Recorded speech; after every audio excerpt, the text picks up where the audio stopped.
आपकी शादी को काफ़ी साल हो गए हैं, आपके सारे हार्मोन्स एफएसएच, एलएच, एएमएच अगर सारे नॉर्मल हैं और आपके हस्बैंड का स्पर्म काउंट, स्पर्म मोटेलिटी अगर सब कुछ नॉर्मल है, तब डॉक्टर आपको बोलती है कि आप एक टेस्ट करा लो जिसका नाम है एचएसजी। एचएसजी होता है हेस्टेरियोसल्फिनोग्राफी। इसमें वो एक आयोडीन डाई जो कि आपके वेजिना के थ्रू वो अंदर पुश करते हैं और ये आयोडीन डाई यूट्रस के थ्रू आपके फैलोपियन ट्यूब में एंटर करता है। और ये डाई जो आयोडीन डाई है, ये जैसे ही यूट्रस से फैलोपियन ट्यूब की तरफ मूव करता है तो वो एक्सरे फिल्म बनाते हैं, उससे एक्सरे रेज निकलती है और वो एक्सरे फिल्म बनाते हैं उससे।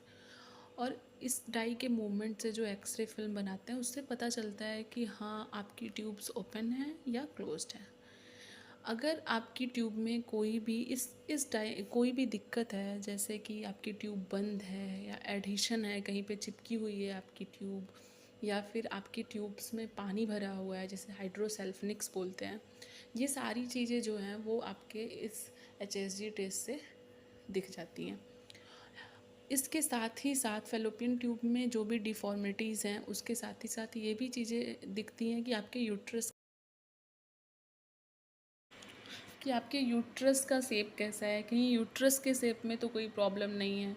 इन सब चीज़ों का जो रिज़ल्ट है ये सब चीज़ें आपके एचएसजी से दिख जाती हैं।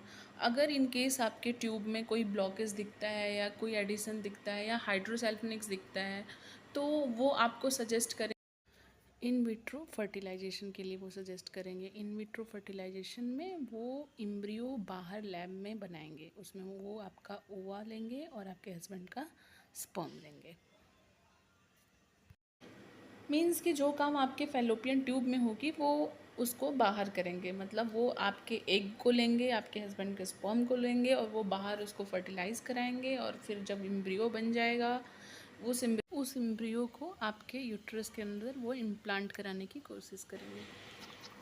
आईवीएफ जो है वो थोड़ा कॉस्टली होता है, हर कोई अफोर्ड नहीं कर सकता, कई लोग थोड़ा झिझक भी करते हैं आईवीएफ कराने में और थोड़ा पेनफुल भी है, उसमें कई इंजेक्शंस आपको लगेंगे, वो एग रिट्राइव करेंगे और कई कई सारी चीज़ें हैं। आईवीएफ थोड़ी सी कॉम्प्लेक्स प्रोसेस होती है, बट हाँ अगर आपको बच्चा चाहिए और आप एकदम डेडिकेटेड हो कि नहीं बच्चा चाहिए ही चाहिए, फिर ठीक है आप आईवीएफ करा सकते हो। अब आती है बात कि एचएसजी कितना पेनफुल है।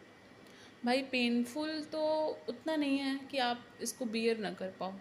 पेनफुल इतना है कि अगर आपको अचानक से बहुत तेज़ी से क्रैम्प होता है पेट में, जो पीरियड में क्रैम्प्स होते हैं बस वैसा ही क्रैम्प होता है, बस थोड़ी सी इंटेंसिटी ज़्यादा होती है और वो भी मुश्किल से 1 से 2 मिनट के लिए आपको बस थोड़ा सा दर्द होगा, वो भी जब वो तीसरा शॉट देंगे, जब सारे स्पेस ऑक्यूपाइड हो जाएंगे आपके ऑर्गन में, जब स्पेस की थोड़ी कमी होती है तो वैसे आपको प्रेशर जैसा और एकदम क्रैम्प जैसा लगेगा, वो भी 1 मिनट से भी कम मिनट के लिए आपको ऐसा पेन होगा। ऐसा कोई पेन नहीं है जो आप बर्दाश्त ना कर सको।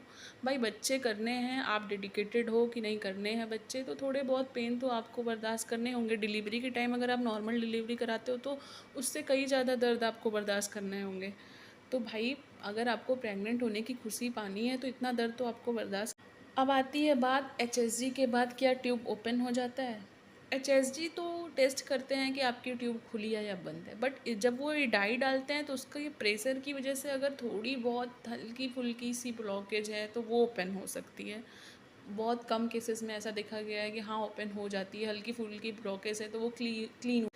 लेकिन अगर जिनकी ट्यूब्स टेस्ट में बंद आती है उनको ऐसा निराश होने की कोई आवश्यकता नहीं है। इसके बाद डॉक्टर आपको कई तरीके की दवाइयाँ देगी जिससे ये ट्यूब में माइट भी ओपन हो जाए, कि वो कई तरीके की अगर थोड़ी बहुत ब्लॉकेज है तो वो ट्राई करेंगे कि आपकी ट्यूब्स को दवा से खोलने का। अगर बहुत ज़्यादा ब्लॉकेज है तो वो लैप्रोस्कोपी करके खोलने की कोशिश करेंगे। अगर इन दोनों से नहीं पॉसिबल है तब वो आपको बोलेंगे कि आप आईवीएफ करो, और आईवीएफ से आप आसानी से कर सकते हो। और इसके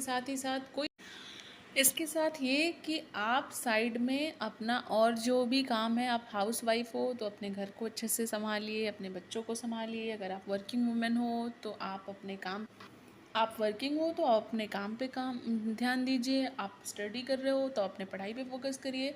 मेरे कहने का मतलब है बच्चा मेन एम नहीं होना चाहिए। आप साइड में अपनी चीज़ें करो। बच्चा अगर हो गया तो अच्छा, नहीं हुआ तो भी अच्छा। अरे हम बस बच्चे करने के लिए थोड़ी आए हैं। बट लोग आपसे कहेंगे कि एक स्त्री तभी पूर्ण होती है जब उसके बच्चे होते हैं, माँ बनना बहुत सौभाग्य की बात है। ये सब सारी चीज़ें ठीक है। जो आसानी से प्रेग्नेंट हो जा रहे हैं उनके लिए ये चीज़ें कहना बहुत आसान है। बट जिनके लिए प्रेग्नेंट होना टफ़ है, उनको इतना ज़्यादा परेशान होने की ज़रूरत नहीं है, खुद को डिप्रेशन में जान डालने की ज़रूरत नहीं है। हमारे हाथ में है कोशिश करना, और वो हम कोशिश करते रहेंगे। अगर हो गया तो ठीक है, नहीं हुआ तो भी ठीक है। लाइफ है, लाइफ में और भी चीज़ें हैं जिसके साथ हम बहुत खुशी खुशी अपना जीवन बिता सकते हैं।